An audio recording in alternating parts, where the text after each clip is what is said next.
my name is Elizabeth Larison. I'm the Director of Operations at apexart. Hi, Elizabeth.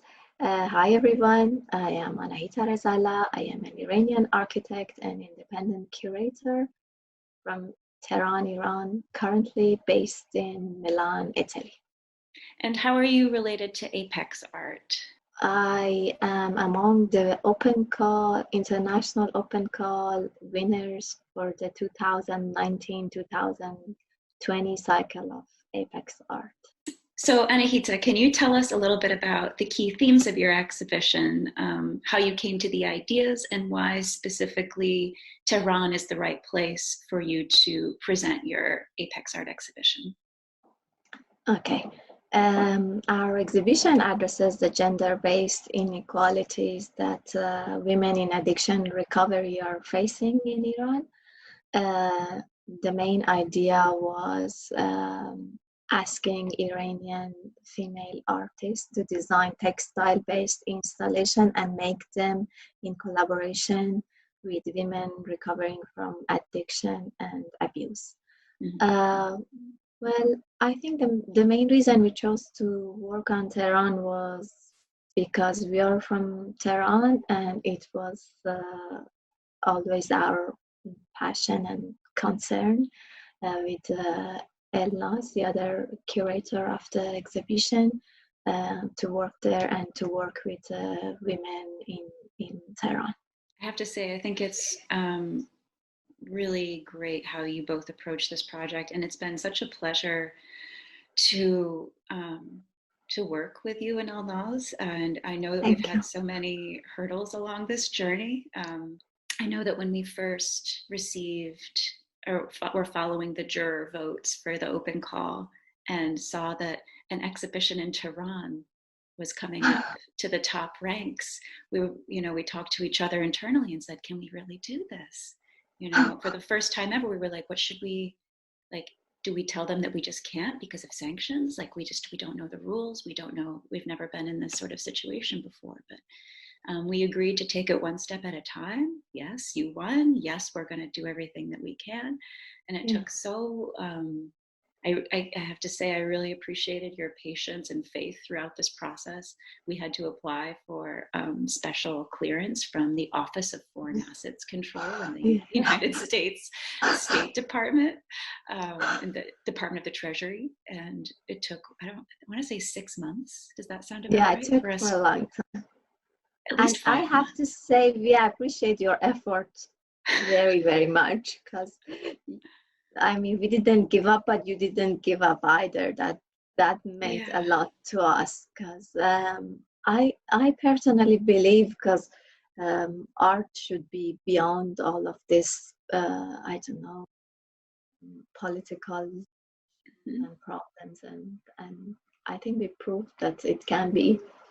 Absolutely. I feel that way too, and I also feel like what we were able to pull off is something that can be, I hope, inspiration for other US-based organizations that they can work with and find ways to pay Iranian artists and curators within their regular, exhibition budget mandates and such. For us, the same. For us also, we were really, really glad to hear that it finally happened. Yeah, and also I know that your exhibition is addressing an issue that is stigmatized in Iran, and knowing the importance from what you and Elnaz had written about why this exhibition needs to be in Tehran, why it needs to happen now, it gave all the more meaning and importance and urgency that we really try to do everything that we can to bring this exhibition to Tehran.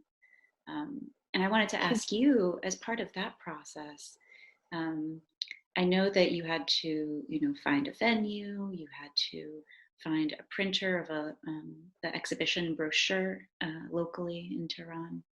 And of course, you worked with many people throughout this process. And I was wondering if you could share a little bit about how people reacted along the way once they realized the content of the exhibition. Did you find any resistance or fear? Or did people kind of react with a lot of encouragement and gratitude that you were addressing this too? Or how did things play out?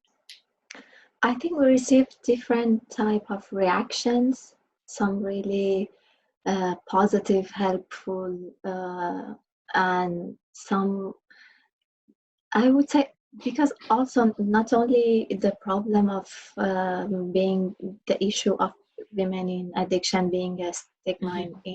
in Iran, but the fact that you are a US-based organization funding the project made it um, a bit, I don't know, scary for some people to Mm-hmm. know, or they were afraid. I mean, we were told many times that we might not get permission to show the artworks, or we might be, our exhibition might get closed, or even we might get arrested, or all sort of um, feedbacks like that. Even at some point, we uh, we had to constantly ensure everybody that this is a non-profit organization and we are focusing on positive issues of women empowerment, and we are doing this as a positive activity, but not as advertising Mm-hmm. negative things about our government, or things that our government should be doing but it is not doing. So Right. Throughout all the challenges that we endured in making this exhibition happen in Tehran, it did open and it was up for 1 week, closed early due to concerns with COVID-19 and the spread of the disease and of the virus in Tehran. Um, I was wondering if you could speak a little bit about that experience, both in how things felt in Tehran while you were there, and also, of course, now we're both reporting live from very from the hot zones, me in Brooklyn yeah, and you in Milan. So if you could speak a yeah. little bit about how things feel different, maybe both in terms of how it's affecting daily life and how it's affecting creative life and work life for you. So I think the first day of our exhibition, the opening day, was also the day that it was officially, people were officially informed by the government from the Ministry of Health that we have corona cases in Iran, and it, it affected the exhibition even in the opening day, because we noticed that some of our guests that wrote us that they will for sure participate, friends, and they didn't show up. So because they started asking people to avoid going and participating to any unnecessary gatherings. Well, I think little by little things got worse and worse till 1 week after that we came up with, also because of the um, suggestions, or let's say requests of the Ministry of Health, we had to close. We came up with we thought it's best for everyone that we close the exhibition. First, it was hard to understand the dynamic of the situation, and I definitely couldn't imagine that will spread this fast, and it will. I never imagined it will arrive to New York as well. Definitely not when I was in Tehran. Do you have any advice for artists, curators, architects, institutions right now? Like what are you thinking, and what do you think is the best way forward? Well, I think showing something is much better response and reaction than keeping quiet, because I think people expect influential institutions, cultural institutions to be active, because I think that a very great thing about art has been always uh, a medium that brings people together in different ways. So I think even now, even if it is physically is not possible to bring people together, they can do it. They can find other ways to bring people together. And I think current situations also, like using different mediums like, I don't know, Instagram or other social media platforms opens up new opportunities, because you can directly and quickly get response from people. They can ask questions, they can react.